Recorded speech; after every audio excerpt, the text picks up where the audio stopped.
1990တုန်းကပန်ဂျာပြည်နယ်မှာဖြစ်စဉ်နဲ့အမျှဖြစ်ပွားခဲ့တဲ့အေးဆက်ဆက်အဖြစ်အပျက်တစ်ခုပါပဲဖြစ်ရမှန်တမိုင်းတရားအရလဲ1984ခုနှစ်ကနေ1995အထိပန်ဂျာမှာလူပေါင်းထောင်နဲ့ချီအစအနမရှိပျောက်ကွယ်သွားခဲ့ကြပါတယ်ညဖက်ရဲတွေဖမ်းဆီးခေါ်ဆောင်လာတဲ့လူငယ်တွေဟာဘယ်တော့မှအိမ်ကိုပြန်မရောက်လာတော့ပါဘူးမိသားစုတွေကလည်းရဲစခန်းမှာတွားမေးရင်လည်းမတိဘူးငါတို့မဖမ်းဘူးဒါမှမဟုတ်သူတို့အကြမ်းဖက်အဖွဲ့နဲ့ပြစ်ခတ်ရင်ထွက်ပြေးသွားတယ်ဆိုတဲ့အဖြစ်တစ်ခုပဲရခဲ့ကြပါတယ်ဒီလိုစိတ်တဆဆန်တဲ့ခေတ်ကာလထဲမှာအမေဆန်မြို့ကပန်မန်နေဂျာတယောက်ဖြစ်တဲ့ Jaswat Sim ရဲ့မိတ်ဆွေတယောက်ရုတ်တရက်ပျောက်ဆုံးသွားခဲ့ပါတယ် Jaswat ဟာတာမန်ရိုးသားစွာစိတ်သက်ကောင်းမွန်တဲ့သူတယောက်ဖြစ်ပြီးသူ့မိတ်ဆွေတွေကိုရှာဖွေဖို့ရဲစခန်းအတီးတီးစီတွားရောက်မေးမြန်းခဲ့ပါတယ်ဒါပေမဲ့ရဲတွေကတော့ပုံမှန်အတိုင်းပါပဲဘာအကြောင်းမှမသိရဘူးဆိုပြီးညှင်းဆန်ခဲ့ကြပါတယ်ဒီဖြစ်စဉ်ဟာ Jaswat ရဲ့စိတ်သက်ကိုပြင်းထန်စွာလှုပ်ခတ်သွားစေခဲ့ပြီးဆက်လန်းရဲ့အစပြုရာဖြစ်လာခဲ့ပါတယ်ဒီဖြစ်ရမှန်ဆက်လန်းလေးကိုပိုပြီးနားလည်ဖို့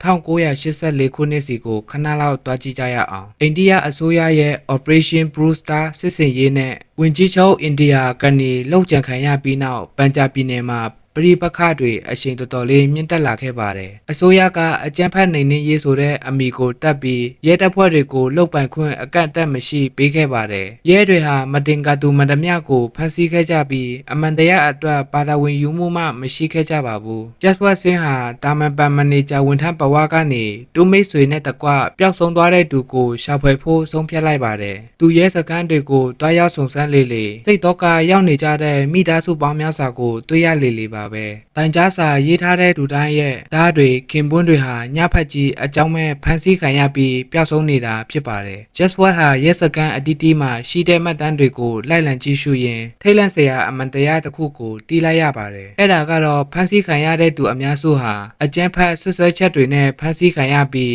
ရဲစခန်းရောက်သွားတာနဲ့မိတိတရားဝင်မှတ်တမ်းမှမရှိဘဲလေထဲမှာပျောက်ကွယ်သွားကြပါတယ်Jaswat ဟာပျောက်ဆုံးသူတွေရဲ့မိသားစုဝင်တွေစီတအိမ်ဝင်တအိမ်ထွက်တွားရောက်မေးမြန်းခဲ့ပါတယ်ငါသားလေးအသက်ရှင်သေးရဲ့လားဆိုပြီးမျက်ရည်ကျနေတဲ့မိခင်ကိုတွေးလိုက်ရတဲ့အခါဒါဟာတာမန်ပျောက်ဆုံးမှုမဟုတ်ပဲအစိုးရနဲ့ရဲတပ်ဖွဲ့ကိုယ်တိုင်စနစ်တကျကျူးလွန်ခဲ့တဲ့ရာဇဝတ်မှုကြီးတစ်ခုဆိုတာတေချာသွားခဲ့ပါတယ်သူဟာဒီမတရားမှုကိုငြိမ်ခံမနေနိုင်တော့ပဲလူအခွင့်အရေးလှုပ်ရှားသူအဖြစ်စတင်ခြေလှမ်းလိုက်ပါတော့တယ် Jaswat ဟာဖမ်းသွားတဲ့သူတွေဘယ်ရောက်သွားလဲအလောင်းတွေရောဘယ်မှာလဲဆိုတဲ့မိခွန်းကိုအပြေရှာဖို့အကုတ်အပတ်ကြိုးစားပါတော့တယ်ရဲတွေကသူ့ကိုထွက်ပြေးသွားတယ်လို့ပြောပေမဲ့ Jaswat ကတာကိုမယုံပါဘူးဒီလိုနဲ့သူဟာမြို့ပေါ်ကမိတိုက်ကြိုယုံစီကိုအာယုံရောက်သွားခဲ့ပါတယ်ဖြစ်ရမှန်တမိုင်းတွေမှာရောရုပ်ရှင်ထဲမှာရောရဲတွေဟာတက်ဖြတ်လိုက်တဲ့သူတွေကိုအမှုဖုံးကွယ်ဖို့အတွက်မိတကြိုယုံတွေမှာအမျိုးအမည်မတိအလောင်းများကောင်းစင်နဲ့လျှို့ဝှက်မိတကြိုလေးရှိတာကိုသူရိပ်မိသွားခဲ့ပါတယ်Jaswatဟာမိတကြိုယုံဝန်ထမ်းတဦးကိုတိတ်တဆိတ်ချိတ်ဆက်ပြီးထင်းဝယ်ယူခဲ့တဲ့ပြေစာတွေမိတကြိုခွင့်မှတ်တမ်းစာအုပ်တွေ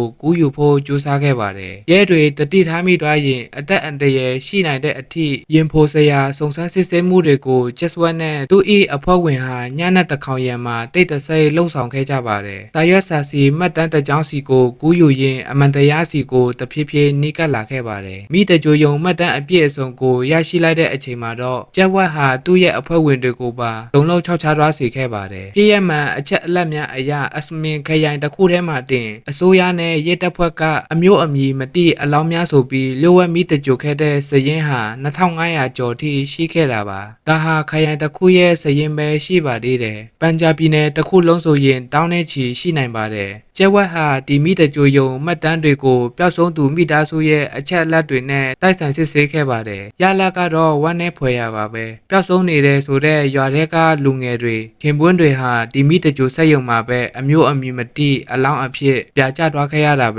ဖြစ်ပါတယ်Jaswat ဟာဒီခိုင်လုံတဲ့တပ်တွေတွေကိုစာရွက်စာတမ်းအထောက်အထားအဖြစ်စနစ်တကျမိမောင်းထိုးပြဖို့စတင်ပြင်ဆင်ပါတော့တယ်Jaswat အဖွဲ့ရဲ့စုံစမ်းမှုကိုရဲတပ်ဖွဲ့ကရိပ်မိသွားတဲ့အခါတင်းမာမှုဟာအမြင့်ဆုံးကိုရောက်ရှိလာခဲ့ပါတယ်ရဲအရာရှိတွေကJaswatစီရောက်ရှိလာပြီးဒီကိစ္စကိုဆက်မလိုက်ဖို့စာရွက်စာတမ်းတွေကိုဖျက်ဆီးပစ်ဖို့ငွေကြေးအမြောက်အများနဲ့လက်ထိုးဖို့ကြိုးစားခဲ့ပါတယ်ဒါပေမဲ့ Jaswat ကလက်ထိုးမှုကိုရဲရဲဝံ့ဝံ့ညှင်းဆန်ခဲ့တဲ့အခါမှာတော့တိုက်ရိုက်ချင်းချောက်မှုတွေစတင်လာခဲ့ပါတယ်Jaswatရဲ့အိမ်ရှိမှာရဲကားတွေအမြဲစောင့်ကြည့်နေခဲ့ပြီးသူ့မိသားစုနဲ့ကလေးတွေကိုပါအန္တရာယ်ပေးမယ်လို့ချင်းချောက်ခဲ့ပါတယ် ကျဲဝက်ရဲ့စနီးဖြစ်သူဗရမ်ကြီးဟာစိုးရင်တကြီးနဲ့တော်ပါတော့သုံးမိသားစုဒုက္ခရောက်လိမ့်မယ်လို့တားဆီးခဲ့ပေမဲ့ကျက်ဝက်ကတော့ငါတို့သာတိတ်ဆိတ်နေရင်ဒီမတရားမှုဟာနောက်ထပ်သားသမီးစီကိုရောက်သွားလိမ့်မယ်ဆိုပြီးအမှန်တရားဘက်ကနေမတုံမလှုပ်ပဲဆက်လက်ရပ်တည်ခဲ့ပါတယ်အိန္ဒိယနိုင်ငံအတွင်းမှာဒီအထောက်အထားတွေကိုဖော်ထုတ်ဖို့အသက်အန္တရာယ်အလွန်ကြီးမားတာကြောင့် Jeswat ဟာ1995ခုနှစ်မှာကနေဒါနိုင်ငံကိုတွားရောက်ပြီး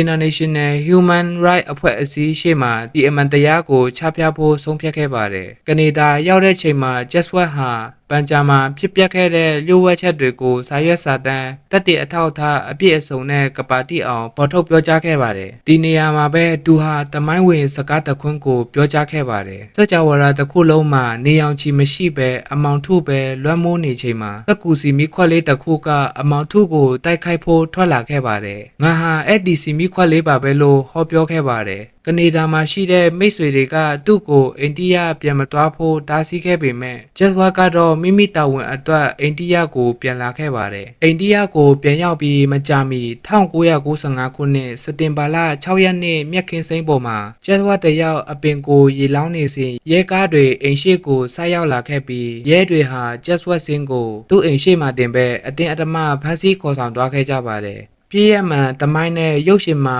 ဖော်ပြချက်အရာရဲစခန်းထဲမှာ Jeswat ကိုအမှန်တရားကိုပြန်ရုပ်သိမ်းဖို့စာရွက်စာတမ်းတွေအကုန်ဖျက်ဆီးဖို့မတရားညှဉ်းပန်းနှိပ်စက်ခဲ့ပါတယ်။ဒါပေမဲ့ Jeswat ကတော့ဘယ်တော့အခါမှအလျှော့မပေးခဲ့ပါဘူး။နောက်ဆုံးမှာတော့ရဲတွေဟာ Jeswat ကိုလျှို့ဝှက်တပ်ဖြတ်ခဲ့ကြပါတယ်။အမှန်တရားကိုဖော်ထုတ်ခဲ့တဲ့သူရဲကောင်းတစ်ယောက်ဟာသူကိုယ်တိုင်ဖော်ထုတ်ခဲ့တဲ့ပျောက်ဆုံးသူများစရင်ထဲမှာဝမ်းနည်းဖွယ်ရာဆက်သိမ်းသွားခဲ့ရတာပဲဖြစ်ပါတယ်။ Jeswat စင်ကွယ်လွန်သွားခဲ့ပေမဲ့သူချန်ထားခဲ့တဲ့အထောက်အထားတွေနဲ့စိတ်သက်တွေကတော့ပျောက်မသွားခဲ့ပါဘူး။သူ့ရဲ့ဇနီးဖြစ်သူဗရမ်ဂျဲနဲ့အမန်တရားမျက်နှိုးသူတွေဟာတရားရုံးမှာဆက်လက်တိုက်ပွဲဝင်ခဲ့ကြရမှာအိန္ဒိယတရားရုံးချုပ်ကဒီအမှုကိုစစ်ဆေးခဲ့ပြီး2006ခုနှစ်မှာ Jeswat ကိုမတရားဖမ်းဆီးတပ်ဖြတ်ခဲ့တဲ့ပြစ်မှုကျူးလွန်သူရဲအရာရှိ6ဦးကိုထောင်ဒဏ်တစ်သက်ကျွန်းချမှတ်ခဲ့ပါတယ်။ပန်ဂျာ95ဆိုတဲ့ရုပ်ရှင်ဟာတရားမျှတမှုနဲ့အမှန်တရားအတွက်မိမိအသက်ကိုစွန့်လွတ်သွားခဲ့တဲ့သူရဲကောင်း Jeswat စင်းရဲ့ဆက်လန်းကိုပုံဖော်ရိုက်ကူးခဲ့တဲ့ရုပ်ရှင်ပဲဖြစ်ပါတယ်။ Jeswat စင်းဟာ1950နှစ်နိုဝင်ဘာ2ရက်နေ့မှာမွေးဖွားပြီး1995အောက်တိုဘာ28ရက်နေ့မှာဖမ်းဆီးလုပ်ကြံခံလိုက်ရပါတယ်။ Jeswat စင်းဟာပန်ဂျာဘီတက္ကသိုလ်ကနေမဟာဘွဲ့ရရှိခဲ့ပြီး Crow British ဘဏ်မှာဘဏ်မန်နေဂျာအဖြစ်တာဝန်ထမ်းဆောင်ခဲ့ပါတယ်။ဘဏ်မန်နေဂျာတဦးအပြင်ရိုးသားဖြောင့်မတ်ပြီးတရားမျှတမှုကိုလိုလားတဲ့သူဖြစ်တာကြောင့် Human Rights Wing ရဲ့တာဝန်ခံအဖြစ်လူအခွင့်အရေးလှုပ်ရှားမှုကိုတိတ်တဆိတ်စတင်လှုပ်ဆောင်ခဲ့ပါတယ်။ဇလန်အစအဆုံးကိုကြည့်ရှုပြီးတဲ့အခါမိတ်ဆွေတို့အနေနဲ့ Jeswat ရဲ့စိတ်သက်နဲ့ပတ်သက်ပြီးဘယ်လိုခံစားရလဲဆိုတာကို comment မှာရေးသွားပေးခဲ့ကြပါဦး။ကြည့်ရှုပေးခဲ့လို့အားလုံးကိုအထူးကျေးဇူးတင်ပါတယ်။